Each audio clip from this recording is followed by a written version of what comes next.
Salut à tous les amis, j'espère que vous allez bien. Alors nouvelle vidéo, on se retrouve le lendemain de matchs amicaux, match de National League, c'est enfin terminé, on est enfin tranquille. On va faire le point un petit peu sur les blessures, etc.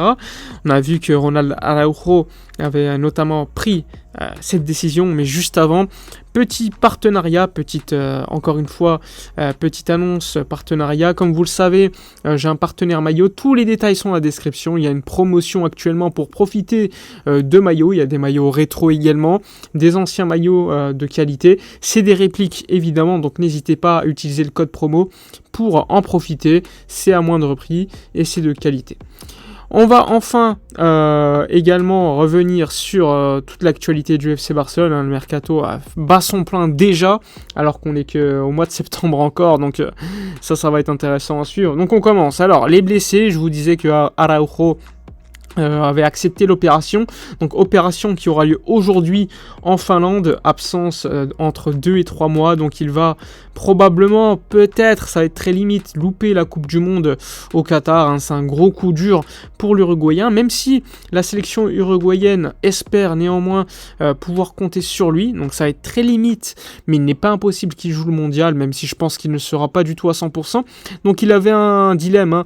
Pas d'opération, c'était 1 mois et demi d'absence, une opération, c'était 2 à 3 mois d'absence, sachant que si tu te fais pas opérer, tu as un traitement conservateur, mais tu as plus de chances d'avoir des lésions à long terme, des conséquences à long terme avec beaucoup plus de blessures. Donc il fallait absolument prendre une décision et Araujo a selon moi pris la décision la plus courageuse pour corriger une blessure et ensuite être tranquille pour la suite de sa carrière. Donc c'est un gros coup dur pour le Barça, parce qu'on a quand même un défenseur central de grande qualité, hein, le meilleur pour défendre à mon avis, avec autant de mètres dans le dos. C'est également un joueur qui était au niveau de son charisme, on va dire, faisait peur à ses adversaires, hein, c'était très difficile de le dribbler.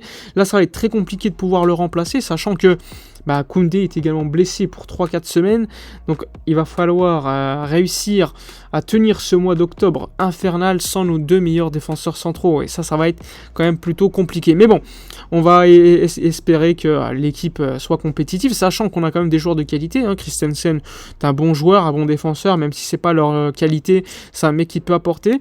On a également Eric Garcia qui a bien commencé la saison, donc ça aussi il faudra le suivre. D'ailleurs, Eric Garcia n'a pas joué avec la sélection espagnole hier, il a été mis de côté, évidemment. Je pense que Luis Enrique a reçu un message de Xavi lui disant de ne pas forcément faire jouer les joueurs du Barça. Donc on a vu que dans le 11 titulaire du FC Barcelone côté Espagne, il n'y avait pas Jordi Alba, il n'y avait pas Busquets, pas Pedri, ni Gavi.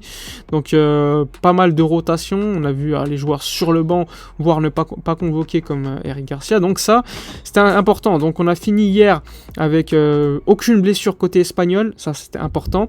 Aucune blessure pour Rafinha côté Brésil. D'ailleurs, il a marqué 2 buts et une passe décisive en 65 minutes. Donc c'était important également de ne pas avoir de blessés supplémentaires. D'ailleurs, Tite, le sélectionneur brésilien, avait reçu un message de Xavi et de son staff qui disait de faire attention avec Rafinha. Donc objectif réussi pour le Barça, qui encore une fois n'aura pas de blessés supplémentaires. Néanmoins, il y a eu un blessé hier dans la matinée, c'était Hector Bellerin lors de l'entraînement qui a ressenti une petite gêne musculaire au mollet. Donc il devrait être out pour quelques jours. Ça va être très compliqué de le voir contre Majorque, mais bon, on peut être surpris. Donc pas une grosse absence pour Bellerin. Douteux contre Majorque lors du match de Liga de ce week-end, et on verra s'il sera disponible pour les prochains matchs. À droite, ça sera donc probablement Sergi Roberto, qui comme vous le savez était convalescent, blessé, mais qui sera de retour pour le match contre Majorque pour tenir sa place sur le côté droit. Donc pas mal de blessures.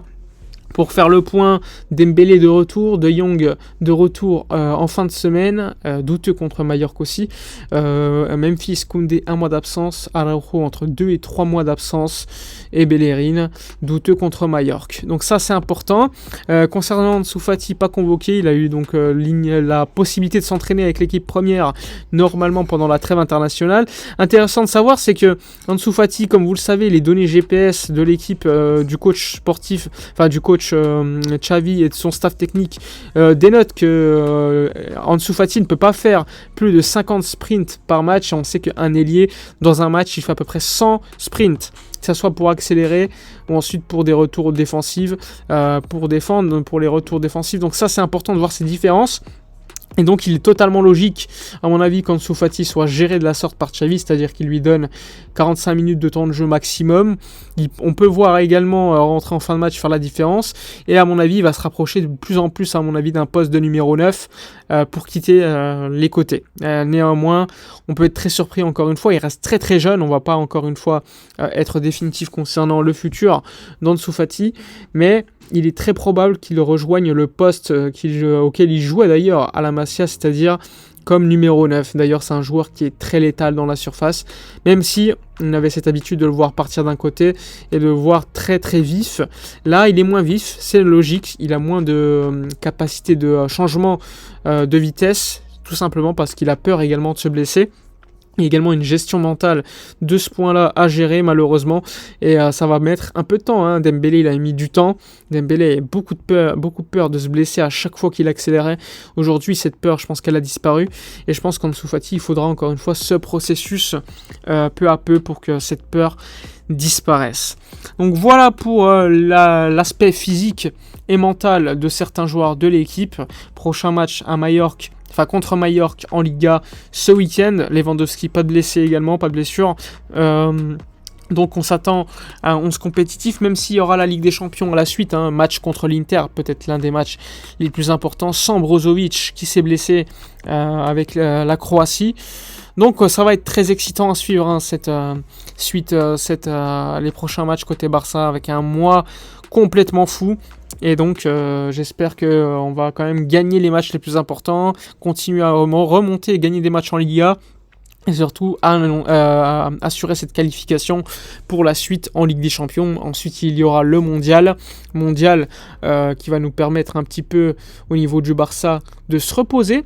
Mais ensuite, il y aura la reprise avec la Ligue des Champions, la Liga, etc. Donc ça va être assez étonnant de suivre l'équipe durant cette trêve internationale très longue avec la Coupe du Monde. Je pense que Xavi va également suivre s'il y aura des blessures ou non, s'il y aura des éliminations très tôt ou pas, parce que ça va quand même conditionner la suite de la préparation physique concernant le retour à la compétition en janvier. Enfin bref, on a fait le tour sur toute l'actualité, sur les blessés, sur évidemment les retours, les dates de retour de ces blessés. N'oubliez pas, comme d'habitude, de donner vos avis dans les commentaires, de liker, commenter, partager. Le code promo pour les maillots, encore une fois, dans la description. N'hésitez pas, si vous avez des questions, à venir me voir en message privé sur Instagram. Le concours, bientôt, je vais vous faire, à mon avis, jeudi ou vendredi, une vidéo pour vous donner le gagnant. D'ici là, donc, je vous souhaite une bonne fin de journée. Et n'oubliez pas, comme d'habitude, de liker, commenter, partager. Et d'ici là, à la prochaine.